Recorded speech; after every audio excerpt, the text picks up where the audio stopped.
మరొకసారి నేను ఈ రాత్రికాల సమయంలో నేను ఇటు రీతిగా ఈ సిలువ ధ్యాన కూడికను, ఈ వీధి కూడికను, సువార్త కూడికను నేను ఏర్పాటు చేసుకునేటువంటి భాగ్యాన్ని మాకు ఇచ్చినందుకు వందనాలు, స్తోత్రాలు. అయ్యా అంబేద్కర్ స్ట్రీట్లో ఉన్నటువంటి కుటుంబాలందరిని బట్టి కూడా ప్రార్థన చేస్తున్నాం. అయ్యా అనేక మందికి నేను సువార్తను ప్రకటించేటువంటి భాగ్యమును అయ్యా మా సంఘమునకు, నేను మా విశ్వాసులకు నన్ను ఒక ఐక్యతతో నన్ను చక్కని వీధి కూడికల ద్వారా ఈ రీతిగా నీ సువార్తను ప్రకటించేటువంటి భాగ్యమును మాకు ఇచ్చినందుకు వందనాలు. మరి దినాన్న అయ్యా స్ట్రీట్లో ఉన్నటువంటి బిడ్డలందరినీ కూడా మీరు జ్ఞాపకం చేసుకుని వారిని బలపరిచి అయ్యా వారిని మీరు ఆశీర్వదించి వారి జీవితాల్లో మీరు చేసినటువంటి మేలులను జ్ఞాపకం చేసుకుంటూ ఈ రాత్రి కాలము నాయన ఇటు రీతిగా ఈ సిలువ ధ్యాన కోడికను నాయన ఏర్పాటు చేసుకోవడానికి, వారి ద్వారా అనేక మందికి సువార్తను పంచడానికి మీరు ఇచ్చినటువంటి ధన్యతను బట్టి వందనాలు. నేను ఇందులో పాలు పంపులు పొందినటువంటి బిడ్డలను అయ్యా, సహకరించినటువంటి బిడ్డలను అయ్యా, అనేక రీతులుగా ప్రార్థించినటువంటి బిడ్డలను నేను ప్రతి ఒక్క బిడ్డను పేరు పేరున మీ చేతుల్లో పెడతా ఉన్నాను. ఈ రాత్రి కాలపు ప్రార్థన అయ్యా, ఇందులో ఈ వీధిలో ఉన్నటువంటి ప్రతి ఒక్క కుటుంబాలకు అయ్యా, పాల పంపులు పొందినటువంటి ప్రతి ఒక్క కుటుంబానికి, సహకరించినటువంటి ప్రతి ఒక్క బిడ్డకు అయ్యా, ఈ యొక్క రాత్రికాలపు ఆరాధనలో నేను నిన్ను స్తుతిస్తూ మహిమపరుస్తూ ఉన్నటువంటి ఇక్కడ చేరువచ్చినటువంటి ప్రతి ఒక్క విశ్వాసికి కూడా దీవెనకరంగా, ఆశీర్వాదకరంగా, మేలుకరంగా ఉండలాగిన సహాయాన్ని దయచేయమని, దీవించమని ఇప్పటి వరకు పాటల ద్వారా నేను మహిమపరిచున్నాం. కొద్ది నిమిషాలు నీ యొక్క మాటలు మేము ధ్యానం చేయబోతూ ఉండగా నా నోటి మాటలు, మా అందరి హృదయ ధ్యానం నీ దృష్టికి అంగీకారంగా, యోగ్యంగా ఉండలాగిన సహాయాన్ని దయచేయమని మా ప్రియుడు రక్షకుడైన యేసుక్రీస్తు వారి నామంలో ప్రార్థించి అడిగి వేడుకొనిచున్నాము తండ్రి, ఆమేన్. దయచేసి కూర్చోనండి.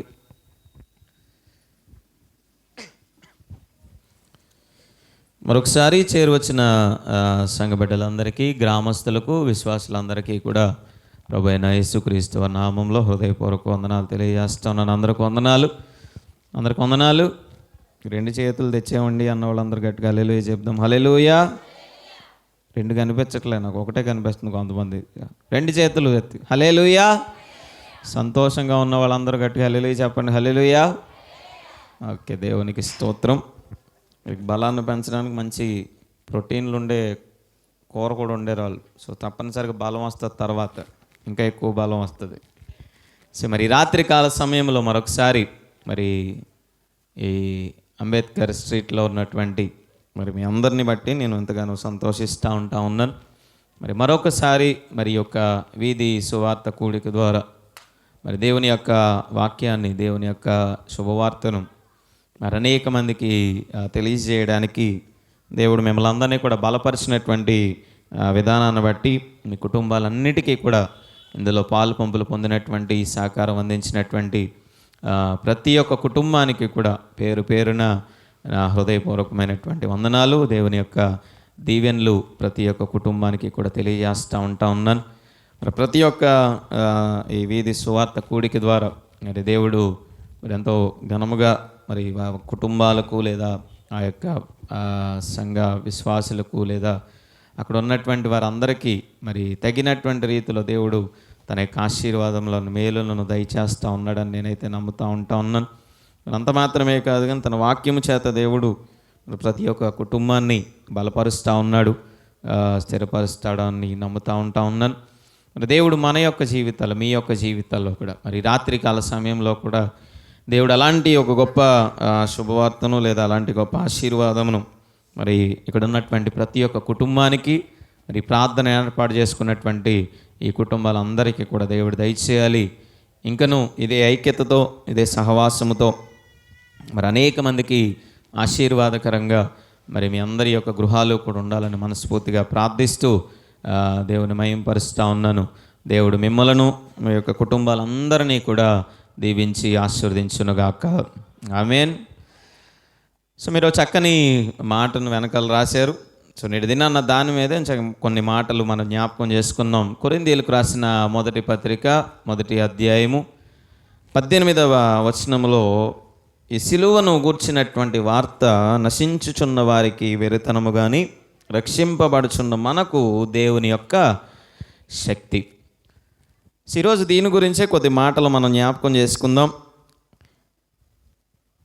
సో వెరితనము అనేటువంటి మాటకు మరొక అర్థం ఏంటి అంటే తెలివి తక్కువదనం అనేటువంటి అర్థాన్ని ఇస్తూ ఉంటా ఉన్నది. అచ్చ తెలుగు బైబిల్లో అయితే సిలువను గూర్చినటువంటి వార్త తెలుసుకున్న వాళ్ళకి బలం కానీ తెలియనటువంటి వాళ్ళకి తెలుగు తక్కువతనం అని ఉంటుంది అచ్చ తెలుగు బైబిల్లో. చాలామందికి దేవుని యొక్క సువార్త అనేది, దేవుని గూర్చినటువంటి ఆ గొప్ప శుభవార్త అనేది, సిలువలో యేసుక్రీస్తు వారు చేసినటువంటి ఆ గొప్ప త్యాగము అనేది అర్థం చేసుకునేటువంటి స్థితిలోనే చాలామంది నేటి దినాన్ని లోకంలో జీవిస్తూ ఉన్నారు. యేసుక్రీస్తు అంటే ఏదో ఒక మతాన్నో లేదా ఒక కులాన్నో ఒక జాతినో ఉద్ధరించడానికి వచ్చినటువంటి వాడుగానే చూస్తూ ఉన్నారు తప్ప ఆయనలో ఉన్నటువంటి ఆ గొప్ప ప్రేమను కానీ, ఆయన చూపిస్తున్నటువంటి ఆ గొప్ప త్యాగమును కానీ, ఆయన చూపిస్తున్నటువంటి సమానత్వాన్ని కానీ, ఆయన పారదోలినటువంటి అసమానతలతో కూడినటువంటి ఆ విధానాలు కానీ ఎవరు గుర్తించట్లేదు. యేసుక్రీస్తు అనేటప్పుడు ఒక మతం, యేసుక్రీస్తు అనేటప్పటికి ఒక జాతి, యేసుక్రీస్తు అనేటప్పటికి పలానా ప్రాంతం అనేటువంటి ఆలోచనలోనే ఉండిపోతూ ఉన్నారు తప్ప సిలువ అనేది దేవుని యొక్క ప్రేమకు చిహ్నము, లేదా సిలువ అనేది దేవుని యొక్క విమోచన కార్యమునకు గొప్ప చిహ్నము అనేటువంటి ఆలోచన చాలామంది జీవితాల్లో కలిగి ఉండలేకపోతూ ఉన్నారు. సో నేటి దినాన్న ఈ యొక్క వాక్యములో ఉంచి మనం జ్ఞాపకం చేసుకోవాల్సింది, సిలువ యొక్క శక్తిని మనం అర్థం చేసుకుంటే, అంటే దేవుని యొక్క శక్తిని మనం అర్థం చేసుకుంటే మనం బలపరచబడేటువంటి వారుగా ఉంటాం, లేదా విడిపించబడేటువంటి వారుగా ఉంటాం. దేవుని యొక్క శక్తిని మనం అర్థం చేసుకోలేకపోతే మన చేతులారా మనమే మన జీవితాన్ని నాశనం చేసుకునేవారుగా ఉంటాం. అది ఆ వాక్యములో ఉన్నటువంటి ఏకైక అర్థం ఒక మాటలో చెప్పాలి అంటే.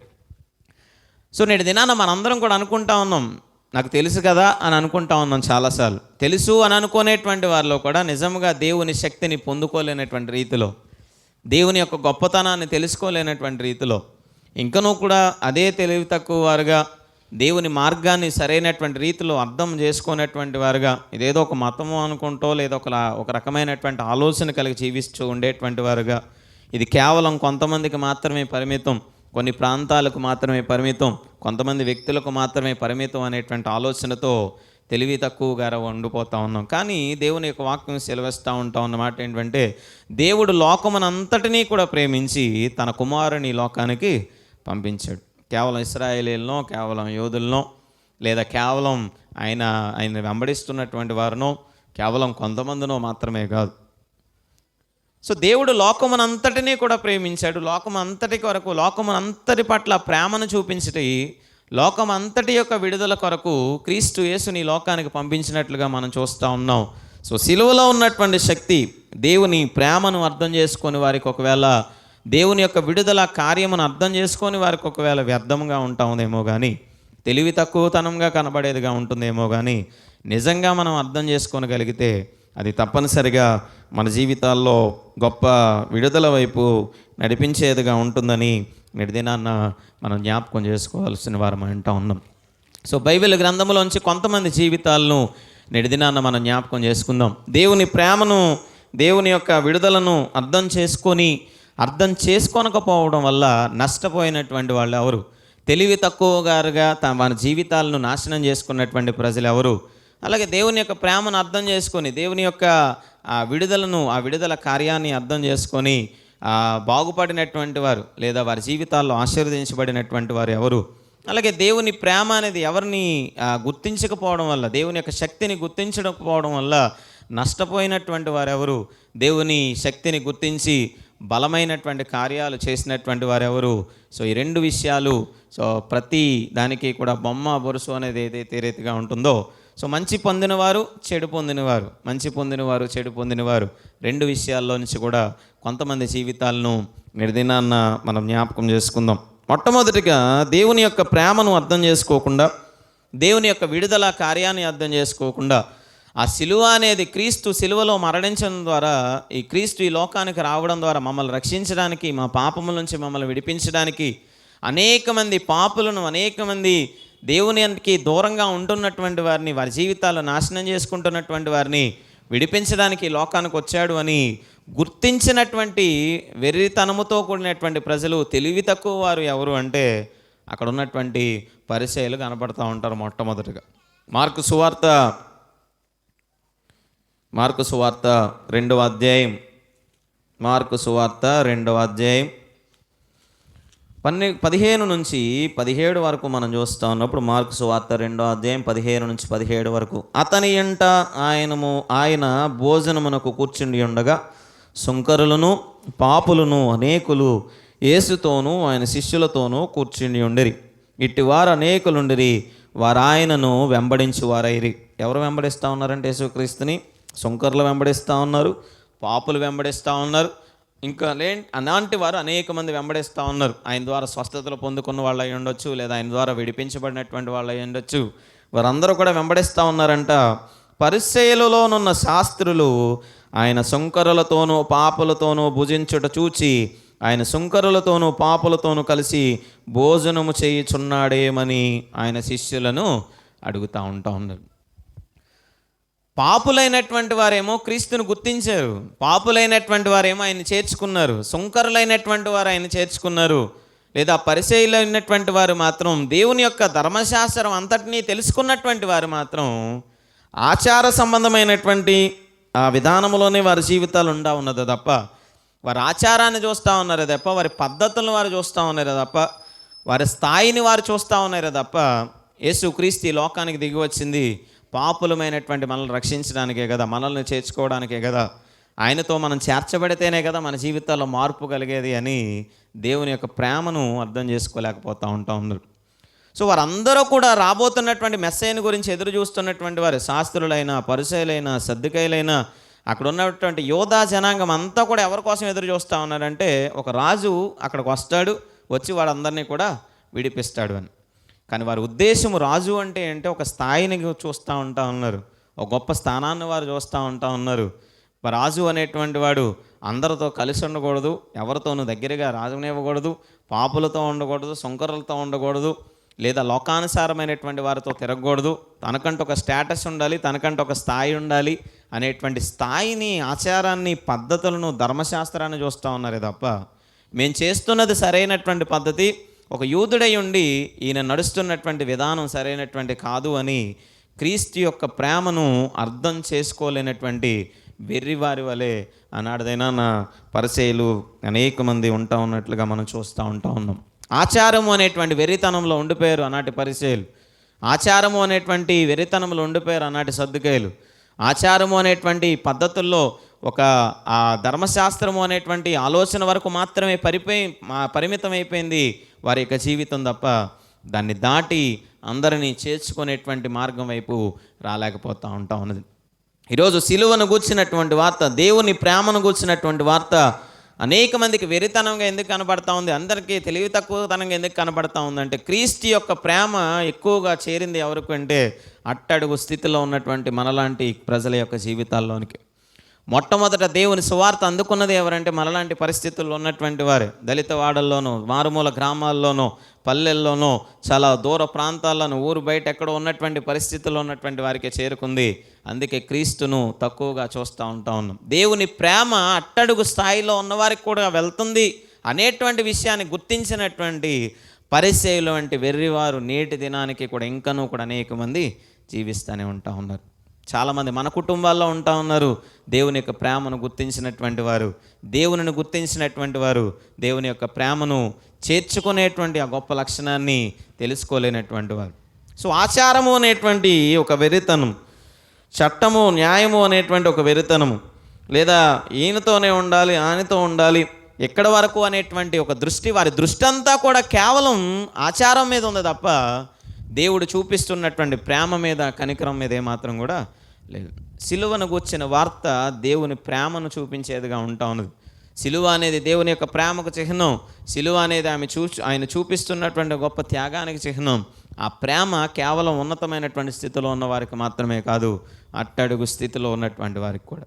కానీ వీరి యొక్క దృష్టి వెర్రివారి వలె, వీరి యొక్క దృష్టి, పరిసయ్యులు, సద్దుకయ్యులు, వీళ్ళందరూ యొక్క దృష్టి, శాస్త్రులు, వీరందరి యొక్క దృష్టి ఎవరి మీద ఉంటా ఉన్నది అంటే కేవలం ఆచారం వరకు మాత్రమే పరిమితమైపోతూ ఉంది. ఈయన యూదుడు కదా, ఎందుకని వారితో పయనించాలి, ఈయన యూదుడు కదా, ఎందుకని వారిని ప్రేమించాలి, ఈయన యూదుడు కదా, ఎందుకని వారితో సహవాసం చేయాలనేటువంటి ఆలోచనతోనే తప్ప వెర్రివారి వలె ఉంటా ఉన్నారే తప్ప దేవుని ప్రేమను అర్థం చేసుకునేటువంటి ఆలోచన, జ్ఞానాన్ని వారు కలిగలేరు. అందుచేతనే వారు విడిపించబడ్డారు, వారు త్రోసివేయబడ్డవాడుగా కనబడతా ఉన్నారే తప్ప వారు దేవుని అంగీకరించలేకపోయారు.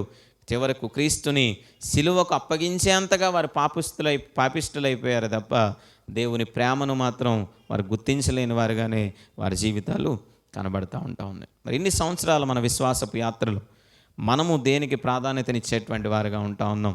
ఆచారమునకో, సాంప్రదాయమునకో, లేదా పద్ధతులకో, దీనికో దానికో కాదు. ఈ రీతిగా ఉండాలి, ఆ రీతిగా ఉండాలి, ఒక మార్గంలో నడవాలి, ఈ మార్గంలో ఉండాలి. భౌతికపరమైనటువంటి ఆచారాలు అనేకమైనవి చేసేటువంటి వారుగా ఉంటాం. ఎవరన్నా చికెన్ తింటూ ఉంటే, లేదా ఒక నాన్ వెజ్ తింటూ ఉంటే, లేదా ఈ యొక్క సందర్భాల్లో ఎవరైనా ఒక మంచి శుభకార్యం చేసుకుంటూ ఉంటే, లెంటి డేస్ కదా, ఆ మాత్రం బుద్ధి లేదా అని అంటూ ఉంటారు చాలామంది కదా. ఎందుకంటే ఆచారానికి చిన్నప్పటి నుంచి అలవాటు అయిపోయింది. మనకు ఒక ఆచారం చిన్నప్పటి నుంచి అలవాటు అయిపోయింది, మనకు ఒక భక్తి. ఆ భక్తి మన కళ్ళ ముందు కనబడేటువంటి పనిలో మారితే మాత్రం చాలా గొప్పగా వీళ్ళు పెద్ద పాపం చేస్తూ ఉన్నారు అనుకుంటూ ఉంటాం. కానీ మనం చూపించేటువంటి ప్రేమలోనో, మనం చూపించేటువంటి భక్తిలోనో అది క్రియారూపకమైనటువంటి రీతిలో లేకపోతే కనుక మనం కూడా పరిచయాల వలె దేవుని ప్రేమను పూర్తిగా అర్థం చేసుకున్న వాళ్ళము కాదు. సో దేవుని ప్రేమ అనేది మన విశ్వాస జీవితంలో క్రియారూపకంగా మనం చూపించేటువంటి స్థితిలో ఉండాలి. దేవుడు లోకమును ఎంతో ప్రేమించనని చెప్పి యేసుక్రీస్తు లోకంలోకి వచ్చిన తర్వాత యూదులతో మాత్రమే తిరుగుతూ ఉంటే అది నిజమైనటువంటి ప్రేమ కాదు. దేవుడు లోకమును అంతటినీ ప్రేమించాడు అన్నప్పుడు సుంకరులతోనూ సుంకరులు ప్రేమించాలి, పరిచయాలను ప్రేమించాలి, అక్కడ ఉన్నటువంటి పాపము చేసినటువంటి స్త్రీని ప్రేమించాలి, గ్రామం బయటికి నెట్టివేయబడినటువంటి ఒక కుష్ఠువాడిని ప్రేమించాలి, సమాధుల్లో ఉన్నటువంటి దెయ్యం పట్టిన వాడిని ప్రేమించాలి, ఒక కానాను స్త్రీ వచ్చినా ప్రేమించాలి, ఒక సమరయ స్త్రీ వచ్చినా ప్రేమించాలి, ఎవరు వచ్చినప్పటికీ కూడా ప్రేమించాలి. అదే నిజమైనటువంటి ప్రేమ, దేవుడు చూపిస్తున్నటువంటి ప్రేమ. ఈరోజు నీ యొక్క జీవితంలో కూడా, నా యొక్క జీవితంలో కూడా సిలువ సువార్తను ప్రకటిస్తున్నటువంటి మనము ఈ లోకంలో మనం చూపాల్సింది కూడా అటువంటి ప్రేమనే. ఈ లోకంలో దేవుని యొక్క ప్రేమను మన క్రియలలో మనం చూపించేటువంటి వారుగా ఉండాలి. ఆచారము అనేటువంటి అడ్డుగోడను, లేదా సాంప్రదాయం అనేటువంటి అడ్డుగోడను పెట్టుకొని మన హృదయాల్లో ఎదుటివారిని దూరం చేసుకునేటువంటి స్థితి ఎన్నడకుండా ఉండకూడదు. సో అందరినీ కలుపుకొని వెళ్తేనే, అందరితో కలిసి ప్రయాణం చేస్తేనే, అందరినీ ప్రేమించగలిగితేనే అది దేవుని దృష్టికి మంచిది. లేకపోతే పరిచయాల వలె మనం కూడా ఏం చేస్తూ ఉన్నాం, వెర్రితనం వలె ఉండిపోతుంది. సో ఎంత గొప్పవారమైన, ఎంత విశ్వాసులమైనప్పటికీ కూడా పరిచయాల వంటి ఆలోచన, చేర్చుకొనగలిగేటువంటి ఆలోచన మనలో లేకపోతే కనుక మనం కూడా అలాగే మారిపోయేటువంటి వారుగా ఉంటాం. సిలువను గూర్చినటువంటి వార్త, దేవుని ప్రేమను గూర్చినటువంటి వార్త తెలుసుకున్నటువంటి వాడికి సుంకరుల వలె, పాపుల వలె దగ్గర కూర్చొని ఆయనతో కలిసి భుజించేటువంటి వారుగా ఉంటారు. తెలుసుకోనటువంటి వారు దూరంగా నిలబడి ఏం చేస్తూ ఉంటారు, ఆయన మీద నిందలు వేసేటువంటి వారుగా ఉంటారు. వారిది వెరితనము, వీరిది నిజమైనటువంటి భక్తి. మరొక వ్యక్తిని మనం చూస్తూ ఉన్నప్పుడు మత్తయి సువార్త, మార్కు సువార్త, అదే మార్కు సువార్త 10వ అధ్యాయంలో మరొక వ్యక్తిని మనం చూస్తూ ఉంటాం. 10వ అధ్యాయం 17 నుంచి 22 వచనాల వరకు మనం చూస్తూ ఉంటే ధనవంతుడైనటువంటి ఒక యవనస్తుడిని మనం చూస్తాం. సో ధనవంతుడైనటువంటి యవనస్తుడు చాలా భక్తిపరుడు, చాలా యథార్థవంతమైనటువంటి జీవితాన్ని జీవిస్తున్నటువంటి వాడు. అతని యొక్క జీవితం చాలా జాగ్రత్తగా దేవుని సన్నిధానం నడిపిస్తూ ఉన్నాడు. నిత్య జీవానికి వారసుని అవ్వాలి అనేటువంటి ఆలోచన కలిగినటువంటి వాడుగా ఉంటా ఉన్నాడు. అయ్యా, నేను ప్రతి ఒక్క పనిని చేస్తూ ఉన్నాను, నరహత్య చేయట్లేదు, వ్యభిచారం చేయట్లేదు, దొంగిలించట్లేదు, అబద్ధ సాక్ష్యం పలకట్లేదు, ఎవరిని మోసగించలేదు, నా తల్లిదండ్రులు నేను సన్మానిస్తాను, ప్రతి ఒక్క ఆజ్ఞను కూడా నేను పాటిస్తూ ఉన్నాను. ఎప్పటి నుంచి? నా బాల్యము నుండి కూడా ఇవన్నీ నాకు తెలుసు. నువ్వు కొత్తగా నాకు చెప్పాల్సినటువంటి పని లేదు. నేను అర్జెంటుగా ఎక్కడికి వెళ్ళాలి? నిత్య రాజ్యానికి వెళ్ళాలి. ఇవన్నీ నాకు తెలుసు చిన్నప్పటి నుంచి. ఇవన్నిటిలో కూడా నేను ఆరితేరిపోయి ఉన్నానయ్యా, ఇవన్నీ నాకు తెలుసు. కానీ నేను అన్నీ పాటిస్తూ ఉన్నాను. డైరెక్ట్గా ఎక్కడికి వెళ్ళిపోవాలి? నిత్య రాజ్యానికి వెళ్ళాలి. సో అర్జెంటుగా నాకు టికెట్ దిగి. సో వెంటనే దేవుడు ఒక కండిషన్ చెప్తా ఉన్నాడు. సో మొదట్లోనే యవ్వనస్తుడే, ధనవంతుడైనటువంటి యవ్వనస్తుడు అనగానే సో అక్కడే మనకు అర్థం కావాలి, తన దృష్టి దేని ముందు ఉంది అంటే గౌరవ ప్రతిష్టల మీద ఉంది తప్ప, ఆ లోకములో తను సంపాదించినటువంటి ధనం మీద ఉంది తప్ప నిజమైనటువంటి దేవుని రాజ్యం మీద మాత్రం లేదు. వెర్రివాడైపోతా ఉన్నాడు తన జీవితంలో.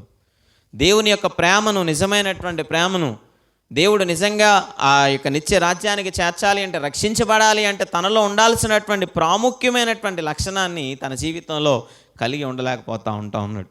నువ్వన్నీ పాటిస్తా ఉన్నావు కదా, అన్నీ బాగానే ఉన్నాయి, నీకున్న దాన్ని అంతటినీ కూడా అమ్మి నువ్వు వెంటనే నన్ను వెంబడించు, నువ్వు వెంబడిస్తే కనుక నువ్వు నిత్య రాజ్యానికి చేరతావని అనగానే ముఖము చిన్నబుచ్చుకొని ఏం చేస్తూ ఉన్నాడంట, వెళ్ళిపోతా ఉన్నాడు. సో వెంటనే తన జీవితంలో తను ఏం చేస్తూ ఉన్నాడు, దేవుణ్ణి వెంబడించడం మానివేసి, ఎక్కడున్నటువంటి సంపద కోసం కాదు, ఎక్కడున్నటువంటి దానికోసం కాదు, పైన ఉన్నటువంటి సంతోషం కోసం దీన్ని విడిచిపెట్టు అని చెప్పగానే నిజమైనటువంటి విడుదలను పొందుకోవడం పైన దృష్టిని పెట్టడం మానివేసి అతడు మిక్కిలి ధనవంతుడు కావున తన ముఖమును చిన్నపుచ్చుకొని ఏం చేస్తూ ఉన్నాడంట, దుఃఖపడుచు వెళ్ళిపోయాను. ఎందుకు దుఃఖపడి ఉంటాడు? ఇన్ని సంవత్సరాలుగా నేను నరహత్య చేయకుండా, వ్యభిచారం చేయకుండా, పాపం చేయకుండా, ఇవేమీ చేయకుండా ఉన్నా కూడా చివరిలో వచ్చేటప్పటికి మళ్ళీ ఏం చేస్తూ ఉన్నాడు దేవుడు, ఇంకొక కండిషన్ పెడతా ఉంటా ఉన్నాడు. సో నేటి దినాన్న సువార్త అనేది మన జీవితాలకు వెరితనంగా కాకూడదు అని అంటే మనం అనుకుంటా ఉంటాం చాలాసార్లు. నేను కూడా ఇలాగే మన యొక్క జీవితాల్లో కూడా ఇదే పరిస్థితిలో ఉంటా ఉన్నాం. నేను నరహత్య చేయట్లేదు కదా, నేను పాపం చేయట్లేదు కదా, నేను అబద్ధం ఆడట్లేదు కదా. ఒక్కొక్కరు ఒక్కొక్క మాట, అయ్యో నేను ఆడలాగా అబద్ధం ఆడలేదు కదా, నేను ఇతనిలాగా వ్యభిచారం చేయలేదు కదా, నేను ఆమెలాగా నరహత్య చేయలేదు కదా, లేదా నేనులా వాళ్ళలాగా ముఖము చిన్నబుచ్చుకొని ఎవరితో మాట్లాడకుండా జీవించలేదు కదా అంటూ ఎదుటివాడి యొక్క కంట్లో ఉన్నటువంటి నలుసును తీస్తూ ఉంటాం. కానీ మన హృదయాల్లో, మన కళ్ళల్లో ఉన్నటువంటి దూలాన్ని మాత్రం చాలామంది చూసుకోనంత కాలము కూడా ఎంత గొప్ప క్రైస్తవుడైనప్పటికీ కూడా సిలువను గూర్చి తెలియనటువంటి వెర్రివాడి వలనే దేవుడు చూసేటువంటి వాడుగా ఉంటాడు. ఎదుటివారు ఏ పాపం చేస్తా ఉన్నారు అనేది చూడటం అని మనలో ఏది తీసివేస్తే మనం నిత్యరాజ్యానికి చేర్చబడతామో అనేది మనం తెలుసుకున్నప్పుడే మనము కూడా దేవుని యొక్క శక్తిని పొందుకునేటువంటి వారుగా ఉండగలుగుతాం. సో దేవుని యొక్క ప్రేమకు పాత్రలం కావాలంటే మనం విడిపించబడాలి, ఆ నిత్యరాజ్యానికి చేర్చబడాలి, మనందరి యొక్క ఆలోచనే.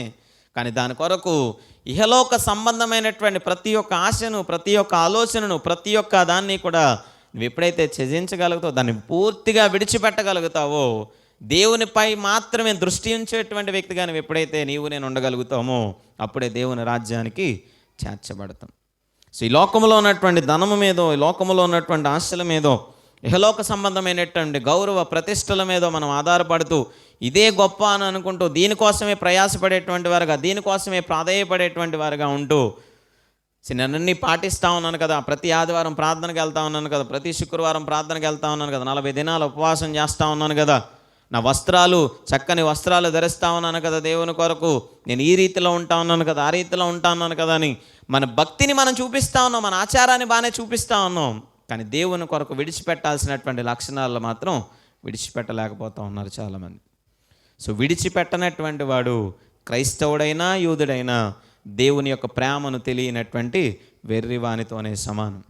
సో ధనవంతుడైనటువంటి అవనస్తుడు అన్నీ పాటిస్తూ ఉన్నాడు, కానీ దేవుని కొరకు తన గౌరవాన్ని, తన ధనమును విడిచిపెట్టడానికి మాత్రం ఇష్టపడలేదు. సో నిత్య రాజ్యాన్ని కోల్పోయాడు తన జీవితంలో. సో అతను తెలివి తక్కువవాడా కాదా? తెలివి తక్కువవాడే. పరిచయాలు తెలివి తక్కువవారా కాదా అంటే తెలివి తక్కువవారు. మూడో వ్యక్తిని మనం చూస్తూ ఉన్నప్పుడు మార్కు సువార్త, అదే మార్కు సువార్త 14వ అధ్యాయం 10 నుంచి 11 వచనాల్లో మనం చూస్తూ ఉన్నప్పుడు ఇస్కరియోతు యూదా అనేటువంటి మరొక వ్యక్తి కనబడుతూ ఉన్నాడు. సో దేవుడు ఒక గొప్ప ఆశీర్వాదాన్ని ఇచ్చాడు. యేసుక్రీస్తు వారు తనతో నడిచేటువంటి, తన యొక్క శిష్యునిగా ఉండేటువంటి గొప్ప భాగ్యాన్ని ఇచ్చాడు దేవుడు. సువార్తను వింటా ఉన్నాడు, తనతో పాటు ప్రయాణం చేస్తూ ఉన్నాడు. జన సమూహాల మధ్యలో క్రీస్తు సువార్త ప్రకటిస్తూ ఉన్నప్పుడు, అద్భుతాలు చేస్తూ ఉన్నప్పుడు, ఆశీర్వాదాలు చేస్తూ ఉన్నప్పుడు అన్నీ దగ్గరుండి చూశాడు. కానీ అవకాశవాదిగా ఉన్నాడు ఇస్కరియోతు యూదా. తన దృష్టి దేవుని వైపు కంటే కూడా, దేవుని యొక్క ఆశీర్వాదం వైపు కంటే కూడా, దేవుని ప్రేమను పొందుకోవాలి అనేటువంటి ఆలోచన కంటే కూడా ఆయనతో తిరుగుతూనే ఆయన మోసం చేయాలి అనేటువంటి ఒక అవకాశవాదిగా తన హృదయాన్ని, తన యొక్క ఆలోచన విధానాన్ని మనము చూస్తూ ఉన్నాం. దేవుని ప్రేమను గుర్తించలేదు, దేవుని యొక్క ప్రేమకు పాత్రుడిగా ఉండాలి అనేటువంటి ఆలోచన లేదు. దేవునికి ఇష్టడుగా ఉండేటువంటి దానికంటే తనకిష్టమైనటువంటి ధనాన్ని సంపాదించుకోవడానికి, తనకిష్టమైనటువంటి ఆహారాన్ని సంపాదించుకోవడానికి, తన కడుపును నింపుకోవడానికి, తన జీవితాన్ని ఏదో ఒకలాగా ముందుకు కొనసాగించడానికి ఒక అవకాశవాదిగా క్రీస్తుతో తిరుగుతూ ఉన్నాడే తప్ప నిజమైనటువంటి విశ్వాసము, నిజమైనటువంటి విధేయత దేవుని పట్ల ఉన్నటువంటి వాడుగా లేనేలేడు. యేసు క్రీస్తుని ఏ రీతిగా అమ్మాలో, ఏ రీతిగా ఆయనను నాశనం చేయాలనేటువంటి తన దృష్టి దేవుని ప్రేమ మీద కంటే కూడా స్వార్థం మీద, అత్యాశ మీదే కలిగి నడుస్తున్నటువంటి వ్యక్తిగా కనబడతా ఉన్నాడు.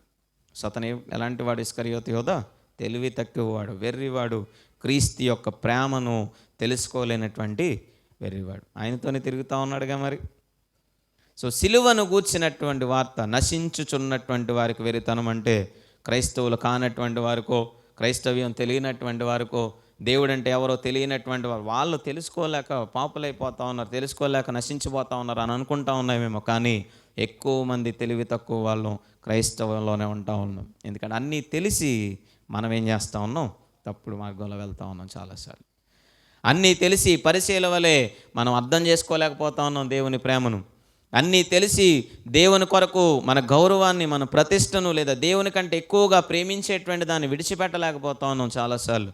అన్నీ తెలిసి అత్యాశతో నిండిపోతూ ఉన్నాయి మానవుని యొక్క జీవితాలు. దేవుణ్ణే మోసపు చేసేటువంటి రీతిలో, దేవుని దగ్గరే అవకాశవాదులుగా మారిపోయేటువంటి స్థితిలో, అంటే అన్నీ ఉన్నప్పుడు, అన్ని అవకాశాలు ఉన్నప్పుడు, లేదా దేవుని యొక్క ఏదైనా మన జీవితాలు ఏదైనా ఇబ్బందికరమైనటువంటి పరిస్థితులు ఉన్నప్పుడు దేవునితో ప్రయాణం ఒకలాగా, అవకాశం తీరిపోయిన తర్వాత దేవుని నుంచి దూరంగా ఉండేటువంటి స్థితులు నేటి దినాన చాలామంది జీవితాల్లో ఉండిపోతూ ఉన్నాయి. అర్థం చేసుకోలేకపోతా ఉన్నాం దేవుని యొక్క ప్రేమను, విడిచిపెడతా ఉన్నాం దేవుని యొక్క ప్రేమను, విడుదల పొందేటువంటి మార్గం వైపు వెళ్ళిపోతూ ఉన్నాం. తప్పిపోయిన కుమారుడు తిరిగి వచ్చిన తర్వాత తన తండ్రి ఒక గొప్ప విందు చేస్తూ ఉంటే పెద్ద కుమారుడికి ఏమొచ్చిందంటే లోపల కోపం వచ్చింది. ముఖము చిన్నబుచ్చుకుంటా ఉన్నాడు. ఆడేమో బయటికి వెళ్ళి వ్యభిచారులతోనూ వాళ్ళతోనూ వీళ్ళతోనూ తిరిగి డబ్బంతా నాశనం చేసి తిరిగి వస్తే, నేనేమో పొద్దున్నే లేచి నీకు అన్నీ చేసి పెట్టి, నేను పొలం వెళ్ళి కష్టపడి ఎన్ని ఇబ్బందులు పడి ఎంత సేవ చేస్తూ ఉంటే నువ్వు కనీసం నాకు ఒక చిన్న గుడ్డ మొక్క కొనివ్వలేదు. కానీ వాడికి మాత్రం ఏం చేస్తా ఉన్నావు? పరిగెట్టుకుంటే వెళ్ళి కౌగులించుకున్నావు. వాడి బట్టలు వేసి, కొత్త బట్టలు వేసో, చెప్పులు వేసో, ఉంగరం పెట్టావు. ఈరోజే మళ్ళీ ఆడికి ఒక బలమైన దాన్ని కోసి శుభ్రంగా ఏం చేస్తూ ఉన్నావు? విందు చేస్తూ ఉన్నావు. ఇదేనా నీ ప్రేమ అని అడుగుతా ఉన్నాడు. సో ఆనాడు పెద్ద కుమారుడు ఏ స్థితిలో అయితే ఉంటా ఉన్నాడు, మనం కూడా దేవుని ప్రేమను అదే స్థితిలో అర్థం చేసుకునేటువంటి తెలివి తక్కువ గారుగా నేటి దినాన చాలామంది ఉండిపోతూ ఉన్నారు. దేవుని ప్రేమను అర్థం చేసుకునేటువంటి స్థితిలో నేటి దినాన చాలామంది ఈ లోకంలో జీవిస్తూ ఉంటా ఉన్నారు. దేవుని ప్రేమ ఏమాత్రం కొంతమందికి మాత్రమే పరిమితమయ్యేది కాదు, కొంతమంది వరకు మాత్రమే చేరేది కాదు, అది సరిహద్దులను దాటి చేరేది. ఆనాడు పరిచర్య యొక్క ఆలోచన దేవుని ప్రేమ యూదులకు మాత్రమే సొంతమని, కానీ దేవుని ప్రేమ సుంకరుల వరకు చేరింది, దేవుని యొక్క ప్రేమ పాపుల వరకు చేరింది. దాన్ని అర్థం చేసుకొని వెర్రివారి వలె పరిచర్యలు వారి జీవితాలు నాశనం చేసుకున్నారు. దేవుని ప్రేమించడం అంటే, దేవుని కలిగి జీవించడం అంటే ఆచార సంబంధమైనటువంటి ఆజ్ఞలు పాటించడం వరకు మాత్రమే కాదు, కానీ వారికి ఉన్నటువంటి దాన్ని, వారికి ఉన్నటువంటి స్థితిని, వారి గౌరవాన్ని దేన్నైనప్పటికీ కూడా దేవుని కొరకు పూర్తిగా విడిచిపెట్టాలి అనేటువంటి ఆలోచన ఆనాడు యవనస్తుడైనటువంటి ధనవంతుడికి లేకపోయింది. తెలివి తక్కువ అని వలె వచ్చినటువంటి అవకాశాన్ని పోగొట్టుకొని నిత్య రాజ్యాన్ని తన చేతుల్లో నుంచి దూరం చేసుకున్నాడు. ఇస్కరియోతు యోధ ఆయనతోనే తిరిగాడు, ఆయనతోనే ఉన్నాడు, ఆయనతోనే నడిచాడు, ఆయనతో తిన్నాడు, ఆయనతో పాటు కలిసి జీవించాడు. కానీ అవకాశవాదిగా మారిపోయాడు తన జీవితంలో ఉన్నటువంటి ధనాశ, తన జీవితంలో ఉన్నటువంటి ఆ యొక్క దృష్టి, సొంత స్వార్థము పైన ఉన్నటువంటి దృష్టి దేవుని యొక్క ప్రేమపై లేకపోయింది. దేవుడు అవకాశం ఇచ్చినప్పటికీ కూడా ఉపయోగించుకోకుండా తన జీవితాన్ని ఏం చేసుకున్నాడు? నాశనం చేసుకున్నాడు. వీరందరూ కూడా ఎలాంటి వాళ్ళు? తెలివి తక్కువ వారు. మరి తెలివైనటువంటి వాళ్ళు ఎవరు? దేవుని ప్రేమను అర్థం చేసుకొని వారి జీవితాల్లో మార్చుకొని ఒకప్పుడు దేవునికి దూరంగా ఉండి తిరిగి తెలివి కలవారిగా మార్చబడినటువంటి వారు ఎవరు అంటే, మొట్టమొదటి స్థానాన్ని మనం ఎవరికి వచ్చు అంటే అపోస్తుల కార్యములు 9వ అధ్యాయం. అపోస్తుల కార్యములు 9వ అధ్యాయం ఎవరంటారు అక్కడ? అపోస్తులుడైన సౌలు అనేకమైనటువంటి ప్రాంతాల్లో తిరుగుతూ శిష్యులను బెదిరిస్తూ, వారిని భయపెడుతూ, వారిని కష్టపెడుతూ, ఇక సౌలు అనేటువంటి పేరు వినబడగానే భయముతో వణికిపోతున్నటువంటి ఒక వ్యక్తి తన జీవితంలో ఎవరిని తెలుసుకున్నాడు? దేవుని యొక్క ప్రేమను తెలుసుకున్నాడు సౌలు. దేవుని యొక్క ప్రేమను, దేవుని యొక్క విడుదల కార్యాన్ని తెలుసుకున్నాడు సౌలు తన జీవితంలో. దేవుని పట్ల విధేయతను చూపించాడు. దేవుడు తనతో మాట్లాడుతూ ఉన్నప్పుడు, దేవుడు అతన్ని దర్శించినప్పుడు, దేవుడు అతన్ని అడుగుతా ఉన్నప్పుడు, సౌలా నీ వేళ నన్ను హింసించున్నావు అని అడగగానే, ప్రభువా నువ్వెవ్వరివి అని అంటా ఉన్నాడు. తన జీవితంలో భయము మొట్టమొదటిసారి భయము అనేటువంటి మాట ఆనాడే చూస్తూ ఉంటాం మనం. ఒకప్పుడు భయపెట్టినటువంటి వాడు, ఒకప్పుడు హింసించినటువంటి వాడు, ఒకప్పుడు దేవుడు అంటే ఎరగనటువంటి వాడు, దేవుని కొరకు ఏమాత్రం కూడా తెలియనటువంటి వాడు ఆనాడు ఏం చేస్తూ ఉన్నాడంటే దేవుని ఎరిగి తన మార్గం వైపు నడిచాడు. దేవుని ప్రేమను తెలుసుకొని విడుదల పొందినటువంటి గొప్ప యవనస్తుడు, గొప్ప సేవకుడు, ఒక గొప్ప అపోస్తులుడు పౌలు అనేటువంటి వ్యక్తి. సో ఎవరు చేయనటువంటి గొప్ప సేవ, ఎవరు పొందనటువంటి గొప్ప అర్హతలు, ఎవరు చెప్పలేనటువంటి గొప్ప సాక్ష్యం, నా వలె నడుచుకోండి అనేటువంటి చెప్పగలిగేటువంటి సాక్ష్యం ఆయనతో నడిచినటువంటి శిష్యులు చెప్పలేకపోయారు, ఆయనతో తిరిగినటువంటి అనేక మంది జన సమూహాలు చెప్పలేకపోయారు, లేదా ఆయన తల్లి చెప్పలేకపోయి ఉండొచ్చు, లేదా ఆయన సహోదరులు ఎవరు కూడా చెప్పలేకపోయినటువంటి గొప్ప సాక్ష్యాన్ని, ఒక గొప్ప మాటను చెప్తాను. నేను క్రీస్తును పోలి నడుచుకున్న ప్రకారం మీరును నన్ను పోలి. సో ఎంత ధైర్యం కావాలి అసలు పౌలుకి ఆ మాట చెప్పడానికి. కాదు మనం చెప్పగలుగుతాం అసలు ఆ మాట? అసలు మన యొక్క జీవితాల్లో మనలాంటి మనుష్యుడే పౌలు కూడా, మనలాంటి ఒక సామాన్యమైన వ్యక్తే పౌలు కూడా. మనలాగే ఒకప్పుడు ఏదో ఒక తప్పును చేసిన వాడే, తప్పు చేయనటువంటి వాడైతే కాదు సౌలు. పౌలుగా మారినటువంటి సౌలు ఏ పాపము చేయనటువంటి వాడు కాదు, ఏ దోషము చేయనటువంటి వాడు కాదు. కానీ దేవుడు తన ప్రేమను తన పట్ల చూపించినప్పుడు విధేయతతో దేవునికి భక్తిని, దేవుని పట్ల విధేయతను చూపించి దేవునికి తన్ను తాను సమర్పించుకున్నటువంటి వ్యక్తిగా మనం చూస్తూ ఉన్నాం. సో దేవుని ప్రేమను పొందుకోవడం ద్వారా పాపపు జీవితం నుంచి విడుదల పొందుకున్నాడు. ఎవరో తెలియనటువంటి సౌలు విడుదల పొందుకున్నాడు, కానీ అన్నీ తెలిసిన ఇస్కరియోతు యోధ తన జీవితాన్ని నాశనం చేసుకున్నాడు. దేవుని యొక్క శక్తిని, దేవుని యొక్క గొప్పతనాన్ని తెలుసుకొని వెర్రివాని వలె అప్పటి వరకు తిరిగినటువంటి సౌలు, తెలివి తక్కువ వాని వలె క్రైస్తవుల్ని, శిష్యులను హింసించినటువంటి సౌలు, దేవుని ఎప్పుడైతే తెలుసుకున్నాడో, దేవుని ప్రేమ ఎంత గొప్పదో ఎప్పుడైతే తెలుసుకున్నాడో, తన హృదయాన్ని మార్చుకొని అప్పటి వరకు ఉన్నటువంటి తెలివి తక్కువతనాన్ని తీసివేసుకొని దేవుని సన్నిధానంలో ఒక తెలివైన వాడుగా తన జీవితాన్ని తిరిగి ప్రారంభించాడు. దేవుని కొరకు ఒక పాత్రగా, ఒక చక్కని పాత్రగా మరి ఆయన వాడబడ్డట్టుగా మనం చూస్తూ ఉన్నాం. అననీయాకు చెప్తా ఉన్నాడు, అయ్యా పలానా చోట మరి ఒక వ్యక్తి ఉన్నాడు, నువ్వు వెళ్ళి అతని కళ్ళను స్వస్థపరచు, అతను చూపు కావాలి అని అడుగుతా ఉన్నప్పుడు, అమ్మో అతను అనేకుల వల్ల నేను విన్నాను, వాడు గొప్ప హింసకుడంట, అమ్మో అలాంటి వాడు ఎక్కడా లేడంట. అమ్మో అలాంటి వాడిని ఎందుకయ్యా అంటే, క్రీస్తు వారు చెప్తున్నటువంటి మాట, అనేక మంది ఎదుట నా కొరకు శ్రమలు పడటానికి, నిందలు పడటానికి, అవమానాలు పడటానికి నేను ఒక పాత్రగా నేను అతనిని ఎంచుకున్నాను. సో సౌలు పౌలుగా మారిన తరువాత నుంచి అతను చేసినటువంటి పరిచర్య, అతను చూపించినటువంటి ఆ గొప్ప విధేయత, మరి తన యొక్క అనుభవం ద్వారా తన జీవితంలో దేవుని ప్రేమను తెలుసుకొని రక్షించబడినటువంటి తెలివైన వాడుగా పౌలు యొక్క జీవితాన్ని మనం చూస్తూ ఉంటాం. వచ్చిన రక్షణను పోగొట్టుకున్నాడు ఒక వ్యక్తి, వచ్చినటువంటి రక్షణను నిలదొక్కుకోలేకపోయాడు, వచ్చినటువంటి అవకాశాన్ని నిలదొక్కలేకపోయాడు వెర్రివాని వలె మరొక వ్యక్తి. వచ్చినటువంటి ఆశీర్వాదాన్ని దూరం చేసుకుంటా ఉన్నారు అనేక మంది, కానీ వచ్చినటువంటి అవకాశాన్ని పొందుకొని రక్షించబడినటువంటి తెలివైన వాడుగా సౌలు అనేటువంటి పౌలు మనకు కనబడుతూ ఉన్నాడు.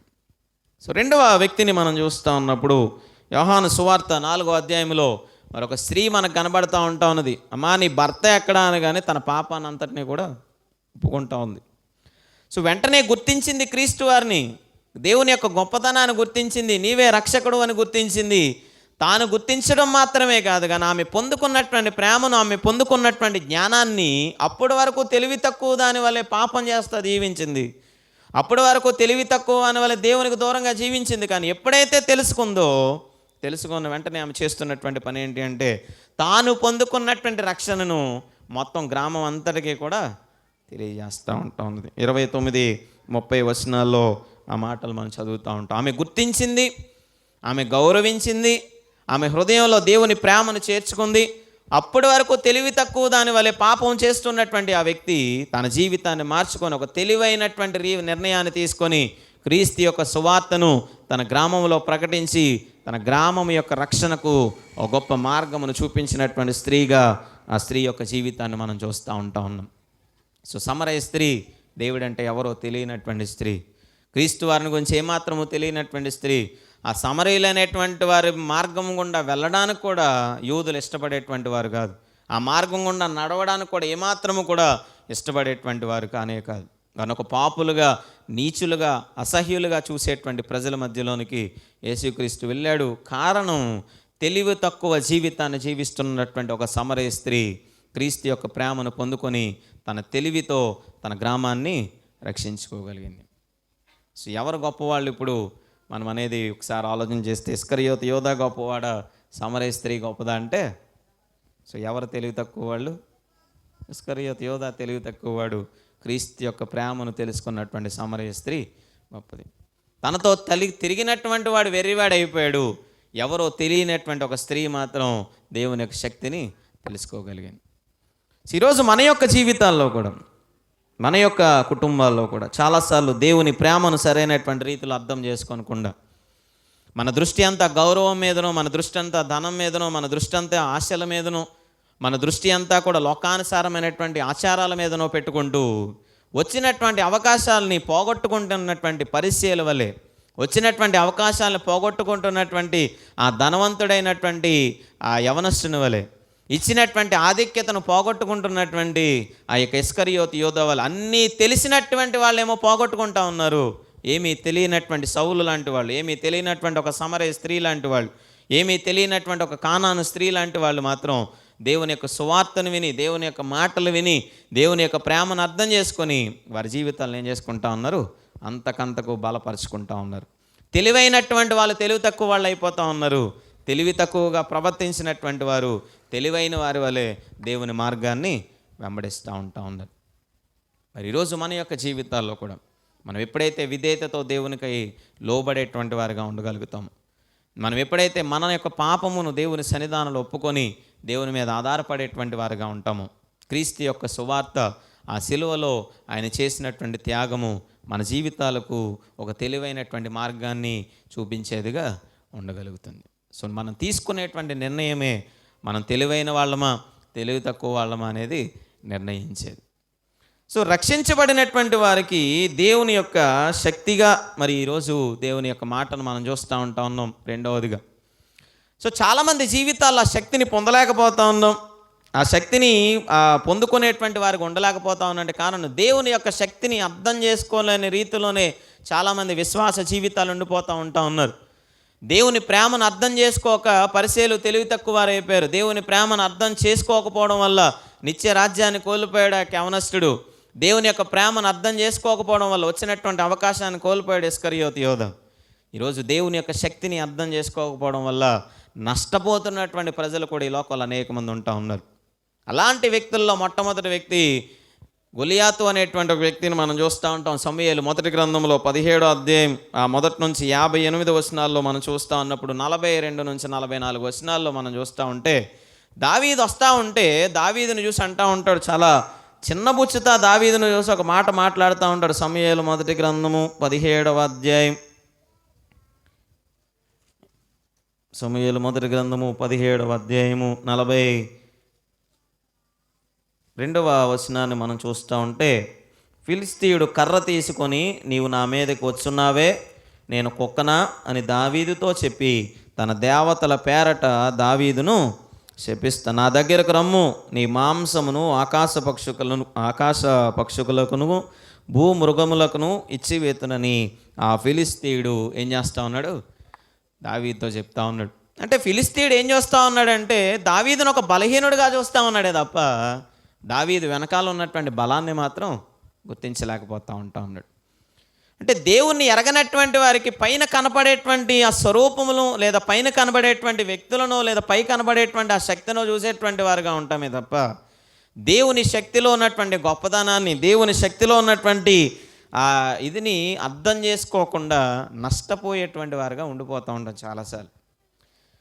ఆనాడు గొలియాతు అర్థం చేసుకోలేకపోయాడు దేవుని యొక్క శక్తిని.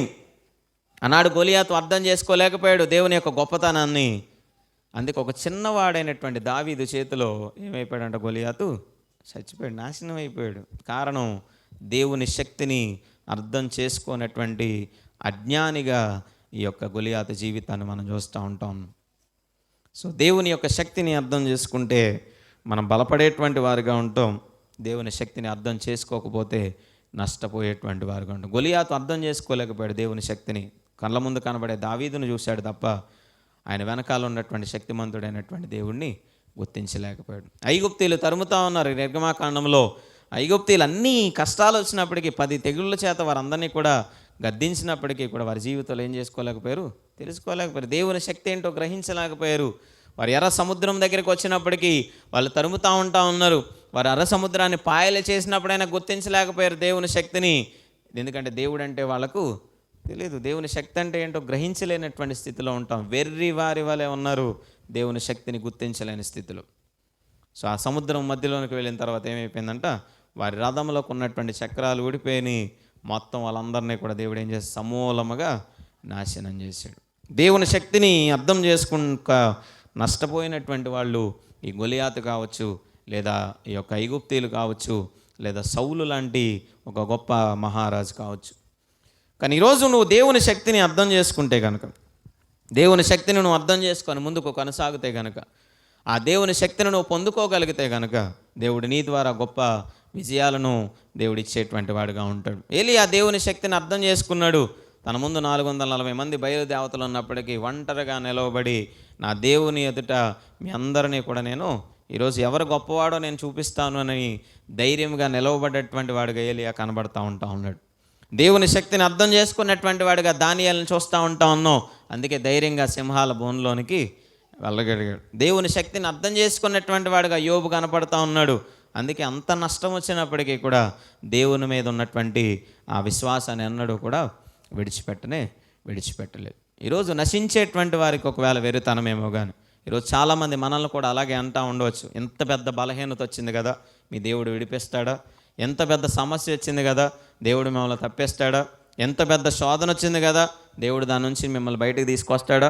పిల్లలు పుట్టరని, లేదా నువ్వు గృహాన్ని కట్టుకోలేవని, లేదా నీ బిడ్డలకు వివాహం కాదని, నీ కుటుంబంలో ఇది రాదని అది రాదని, అమ్మో ఎంతమంది అంటా ఉన్నారు. అమ్మో నీ ఏం చేస్తాడు, నీకు ఆల్రెడీ నీ రాత అలా ఉంది, నీ తలరాత అలా ఉంది, నువ్వు ఏది సాధించలేవు, ఏమీ అవ్వదు అని అనుకుంటూ ఉంటాం. కానీ వాళ్ళకి తెలియనిది ఏంటి అంటే, వాళ్ళందరూ కూడా వెరితనముతో నిండినటువంటి వారు, నీ దేవుని యొక్క శక్తిని గ్రహించలేనటువంటి ప్రజలు. ఒక గొలియాతు లాంటి ప్రజలు వాళ్ళందరూ కూడా, ఒక సౌలు లాంటి ప్రజలు వాళ్ళందరూ కూడా, ఒక ఐగుప్తీయులు లాంటి ప్రజలు వారందరూ కూడా దేవుని యొక్క శక్తిని ఎరగనటువంటి ప్రజలు. ఈరోజు దేవుని శక్తిని ఎరిగినటువంటి వ్యక్తిగా నీవు ఉండగలిగితే, దేవుని యొక్క శక్తిని పొందుకున్నటువంటి వ్యక్తిగా నువ్వు ఉండగలిగితే, ఆనాడు దానియేలును విడిపించినట్టు దేవుని యొక్క శక్తి నీకు బలమునిచ్చి నేను విడిపించేదిగా ఉండగలుగుతుంది. ఆనాడు ఏలియాను నిలవబెట్టినట్టు దేవుడు నీ యొక్క కష్టంలో, నీ యొక్క నష్టంలో, నీ చుట్టూ ఎవరున్నా లేకపోయినప్పటికీ, నీకు సహాయం చేయడానికి ఒక్కరు లేకపోయినప్పటికీ, నేను ఒక్కడినే